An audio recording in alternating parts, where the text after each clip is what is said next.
प्रिय विद्यार्थियों, शुभाशीष। आशा है आप सब सकुशल होंगे। आज हम इस संस्कृत की कक्षा में बहुत ही महत्वपूर्ण विषय उच्चारण स्थान के ऊपर चर्चा करेंगे। बहुत ही महत्वपूर्ण विषय है। लगभग सभी परीक्षाओं में छोटी से छोटी और बड़ी से बड़ी प्रतियोगी परीक्षाएं जो होती हैं उनमें ये इससे रिलेटेड प्रश्न जरूर पूछे जाते हैं। बच्चे कंफ्यूज होते हैं। हिंदी और संस्कृत दोनों में यही काम आएगा। आपने आज लिख के, मैं आपको शर्त से कहता हूं कि आप इसको कम से कम 5 बार लिखें। आप पूरी जिंदगी इसको भूलेंगे नहीं। आपस में एक दूसरे बच्चे से 2-3 चर्चा करें, बीच बीच में से पूछें इसका उच्चारण स्थान क्या है, आई का उच्चारण स्थान क्या है।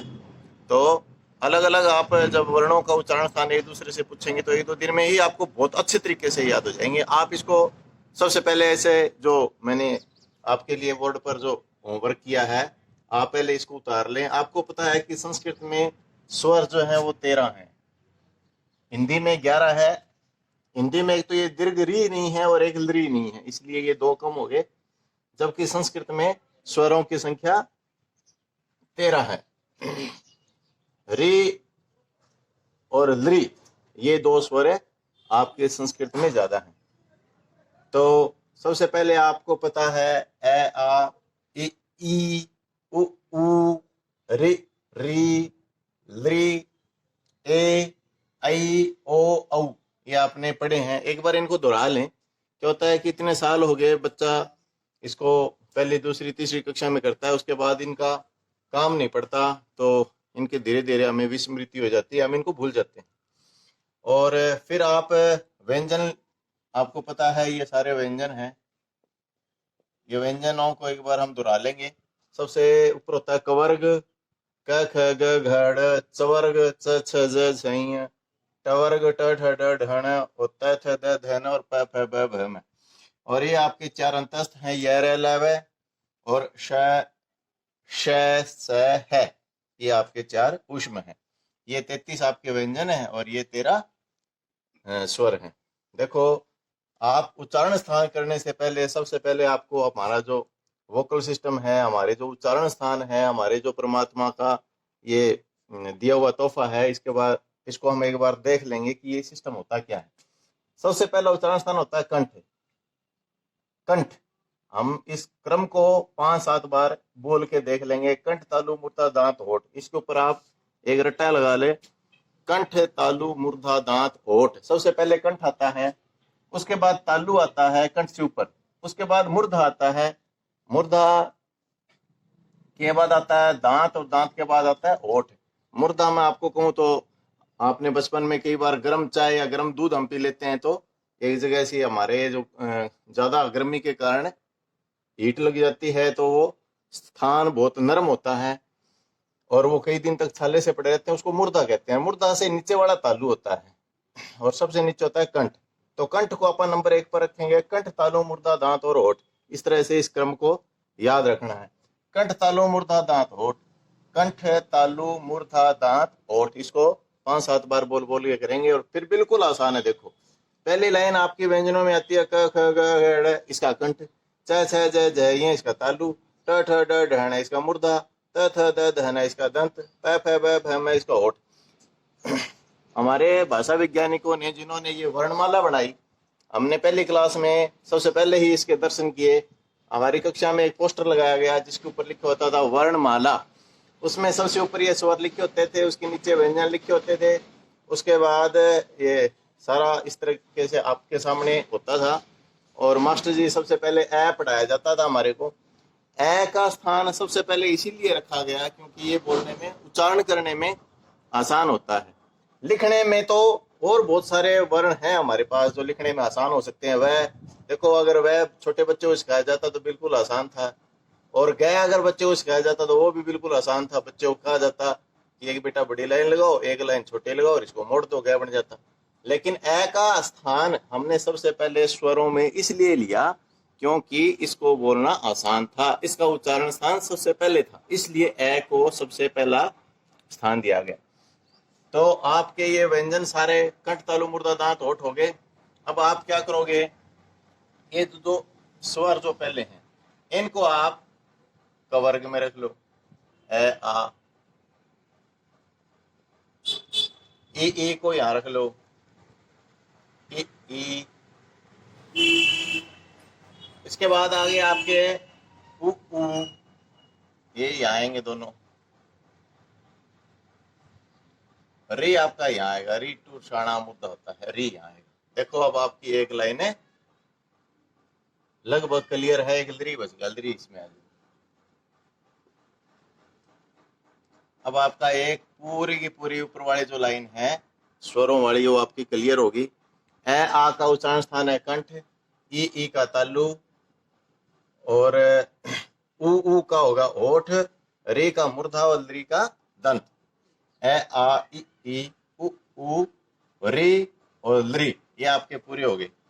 इस तरह से आप इनको भी क्रम वाइज इनके साथ लगा लेंगे। सबसे पहले ये याद रखेंगे कंठ तालु मूर्धा दांत होठ, कवर्ग चवर्ग टवर्ग तवर्ग पवर्ग, ए आ पहले के साथ कवर्ग में, ई चवर्ग में, री टवर्ग में, उ पवर्ग में, और री आपका टवर्ग में, और लरी आपका तवर्ग में। ये आपके उच्चारण स्थान कंप्लीट हो गए। ये जो आपके चार बस्ते हैं इनके उच्चारण स्थान दो मिलके आएंगे, इसलिए एक बार इनको छोड़ो। आप एक बार सिर्फ ये इतना करो, ऊपर वाली लाइन स्वरों की और आपके 25 ये।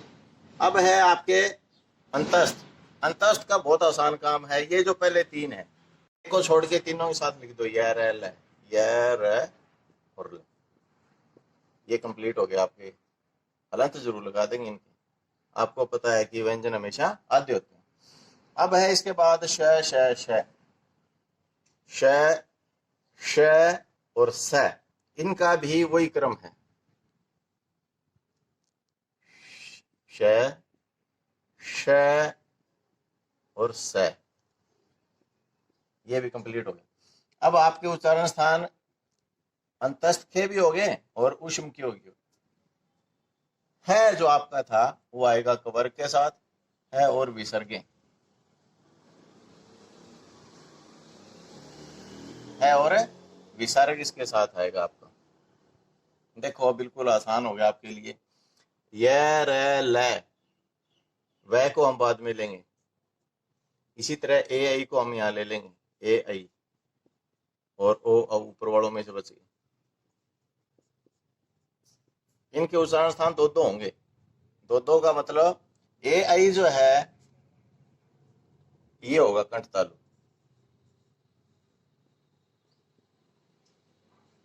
ओ औ का कंठ और होठ होगा, कंठोष्ठ बोलते हैं इसको, कंठोष्ठ।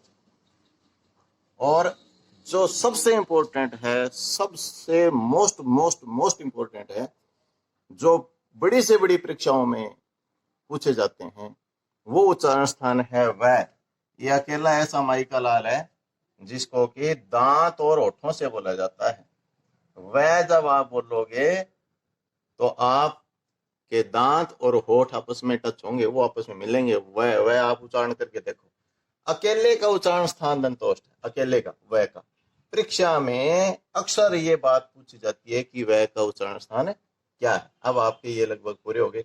ए आई का कंठ तालु, ओ का कंठोष्ठ, और जितने भी वर्ग हैं ये क ख ग घ ड़, इनमें एक और विशेष बात यह है कि इनका जो पंचम अक्षर का मतलब है अड़े, ण, ञ, न और मैं, इनके उच्चारण स्थान डबल होते हैं। डबल का मतलब देखो ये क वर्ग का है तो इसका उच्चारण स्थान कंठ लिख दोगे तो भी ठीक है। ण का उच्चारण स्थान क्योंकि ये च वर्ग का है तालु लिख दो तो ठीक है। ञ का उच्चारण स्थान आप मूर्धा लिख दो तो ठीक है। न का दंत है आपको पता है, और मैं का पवर्ग का है इसलिए इसका उच्चारण स्थान होठ है। लेकिन इन पांचों के उच्चारण स्थान नासिका भी होते हैं, यानी इनके उच्चारण स्थान डबल हैं। देखो इन पांचों के उच्चारण स्थान तो डबल हैं, यानी कंठ भी है, नासिका भी है, तालु भी है, नासिका भी है, मूर्धा भी है, नासिका भी है, दंत भी है, नासिका भी है, होठ भी है, नासिका भी। और ए आई ओ औ और वह, इनके उच्चारण स्थान दो मिलके हैं। कहने का मतलब है कि ये तो अपने आप में इतने वीआईपी हैं कि इनके लिए तो दो को मिलना पड़ा, और ये बेचारे इतने आसान है कि इनके उच्चारण स्थान डबल है, चाहे ये लिख दो चाहे ये लिख दो। अब ये बिल्कुल आसान है। अब आप कंठ तालु मूर्धा दांत होठ पर अच्छे से इसको इतना अच्छा सा दोहरा लेंगे कि आपको उच्चारण स्थान कंठ तालु मूर्धा दांत होठ, कंठ तालु मूर्धा दांत होठ हमेशा याद रहे। अब देखो कंठ तालु मूर्धा दांत होठ कवर्ग चवर्ग टवर्ग तवर्ग और पवर्ग इनके क्रमानुसार लिख दिए। ए आ स्वरों में से उठा के कवर्ग के साथ लिख दिया, ई चवर्ग के साथ लिख दिया, उ पवर्ग के साथ लिख दिया, लृ तवर्ग के साथ, री टवर्ग के साथ लिख दिया। इन चारों को एक बार हम छोड़ देंगे, चाहे इन चारों को भी ए आई कंठ तालु और ओ औ कंठोष्ठ लिख लो। फिर आपने लिए नीचे वाले का मतलब है आपने लिए अंतस्थ, य र ल, इनको य र ल वह को एक बार नीचे रख दो, श श स और है, ये आपका पूरा हो गया ऊपर वाले भी। और इनके उच्चारण स्थान हमेशा डबल होते हैं, ड ञ ण न म, इनके उच्चारण स्थान हम कुछ भी लिख सकते हैं। अब आपसे न का उच्चारण स्थान पूछा जाए तो आपको पता है कि न जो है तवर्ग में आता है, त थ द ध न, तो इसका उच्चारण स्थान आप दंत लिख दोगे तो भी ठीक है और नासिका लिख दोगे तो भी ठीक है। यानी ये 9, 1 2 3 4 5 6 7 8 9, ये 9 उच्चारण स्थान है, ये आपने हमेशा ध्यान रखने हैं, बहुत काम आते हैं। बच्चा इनमें कंफ्यूज हो जाता है, खासकर आप इनका वर्ग याद रखें, कवर्ग चवर्ग टवर्ग तवर्ग पवर्ग, और ये 5 उच्चारण स्थान याद रखें। और इन तीनों के जो उच्चारण स्थान है वो 2-2 करके आते हैं, कंठ तालु, कंठोष्ठ और दंतोष्ठ, कंठ तालु, कंठोष्ठ और दंतोष्ठ। वह अकेला ऐसा है जिसका उच्चारण स्थान दंतोष्ठ है। ये मैंने बार बार आपको कहा है कि वह अपने आप में बड़ा वीआईपी है, इसका उच्चारण स्थान अकेला है दंतोष्ठ। दांत और होठ आपस में टच होते हैं। ये उच्चारण स्थान हमारे जो भाषा वैज्ञानिक थे जिन्होंने इनको इस सिस्टम से लगाया, ए के बाद आ लिखा, उन्होंने सबसे पहले ऊ को इस चार्ट में जगह दी, उन्होंने ये जो सारा हमारा सिस्टम है ये उनकी उच्चारण स्थान के बेस पर ही इस चार्ट को बनाया गया। सबसे पहले बच्चे के लिए देखो, अब अगर चार्ट बनाना था उन्होंने, आसान तो ऊ था ए की बजाय, ये लिखते, ए में तो और 2 डंडे लगाने पड़ते हैं, लेकिन उन्होंने सबसे पहले ऊ को नहीं रखा, सबसे पहले ए को रखा, क्योंकि उच्चारण करने में ए आसान है। हमारा जो सबसे पहला उच्चारण स्थान है वो कंठ है, तो हम हमेशा कंठ तालु मूर्धा दांत और होठ। अब देखो आप पहली लाइन बोलोगे ए आ क ख ग, इसका कंठ से बोली जाती है। उसके बाद आप ई च छ ज, तो जीभ थोड़ी सी पलट के और कंठ से ऊपर यानी तालु को टच करती है, इसलिए इसका उच्चारण स्थान तालु बोलते हैं। अब आप तीसरी लाइन ट वाली बोल के देखो, ट ठ ड ढ। अब आपको पता है कि छोटे बच्चे का जो सिर में एक भाग होता है, बिल्कुल आप 2-3 महीने के बच्चे को देखते हैं, वो सिर के ऊपर वो हिलता रहता है, नरम जगह होती है, उसके बिल्कुल नीचे कई बार वो हम गर्म दूध पीते हैं, चाय पीते हैं, तो वो गर्म लगने के कारण फुलफुला सा भी जाता है, तो उसको हम मूर्धा कहते हैं। उसके बाद आपको पता है दांत आते हैं। अब आप ये पूरी वाली लाइन बोल के देखो, त थ द ध, तो जीभ भाग भाग के दांतों को टच करती है, तो इसका उच्चारण स्थान हो गया। और पवर्ग आप प फ ब भ बोल के देखो, तो आपके ओठों का सबसे ज्यादा प्रयोग होता है, ऐसे उ और ऊ, ये मैंने गलत लिख दिया थोड़ा, उ ऊ, तो ओठों की एक स्पेशल शेप बनानी पड़ती है, इसलिए इसका उच्चारण स्थान है ओठ। ये आपने अपनी कॉपी के अंदर साफ साफ बढ़िया सुंदर लिखाई से लिख लेना है। और इसके बाद आपने अपना एक छोटा सा टेस्ट लेना है, मैं वो भी बता देता हूँ आपने क्या करना है। आपको फिर हो जाएगा कि कितना याद हुआ। आपको ये पता होना चाहिए कि संस्कृत में स्वर कितने हैं, हिंदी में कितने हैं और संस्कृत में कितने हैं। संस्कृत में 2 स्वर ज्यादा हैं, जबकि देखो ए ऐसे आ दीर्घ भी है, ऐसे ई दीर्घ भी है, तो संस्कृत में री का दीर्घ भी लिया गया है, जबकि ये इसका हिंदी में स्थान नहीं है। एक तो ये हो गया, और एक लृ, ये 2 संस्कृत में इन 2 स्वरों की संख्या ज्यादा है। अब आपने उच्चारण स्थान करना है, सबसे पहले आपने लिखना है उच्चारण स्थान मैं का, फिर लिखना है ग का, फिर लिखना है ज का, फिर लिखना है व का, फिर लिखना है आपने ट का, फिर लिखना है स का, और फिर लिखना है श का। ये सारे उच्चारण स्थान आपने लिखने। एक और स्पेशल बात मैं आपको याद आ गया, अभी बीच में बता देता हूँ कि जो एक लेवल के बाद जब आप बड़े हो जाते हैं तो कई बार कंफ्यूजन होता है कि आप लिखो अभिषेक तो कि जी कौन सा शय लिखें। तो अब छोटे लेवल पर तो हम कह देते हैं जी सरकारी शय लिखो, या पै पतंग वाला शय लिखो, षटकोण वाला शय लिखो, या 21 वाला शय लिखो, या दुए वाला शय लिखो। इस तरह से क्लासों में चर्चा होती रहती है। लेकिन क्या होता है बेटा कि एक लेवल के बाद जब आपका स्टैंडर्ड हो जाता है, आपकी कक्षा बड़ी हो जाती है, तो हम इसको सरकारी बोलेंगे कि जी सरकारी शय लिखो, तो बड़ा अजीब सा लगता है। इसको दंतस्कार बोलते हैं, दंतस्कार।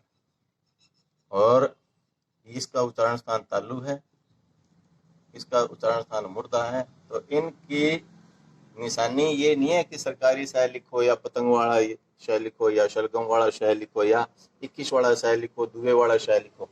वहां ये बोला जाता है कि तालु शकार लिखो, मुर्दा शकार लिखो और दंता शकार लिखो। इसलिए इनको आपने सारी उम्र स्पेशल ध्यान रखना है। कोई पूछे कि शय कौन सा आएगा तो आपने बताना है कि दंता शकार आएगा। शय कौन सा आएगा तो इनके उच्चारण स्थान में भेद भी आपको पता होना चाहिए कि ये आपको पता है कि सबसे पहले आता है कंठ तालु, ये पहले आता है, फिर ये स आता है, और फिर ये स आता है। ये लिखने के क्रम में भी इसी प्रकार आते हैं। उम्मीद है कि आप इसको अच्छा सा लिख के अपनी कॉपियों के अंदर एक छोटा सा टेस्ट लेंगे और इसको रोजाना रिवाइज करेंगे, जिससे कि आपको ये अच्छी तरह से याद हो जाए। पूरी जिंदगी काम आने वाली चीज है ये। संस्कृत और हिंदी दोनों के लिए इम्पोर्टेंट है। आशा है आप इसको अच्छे से करेंगे, आपको जिंदगी में काम आए।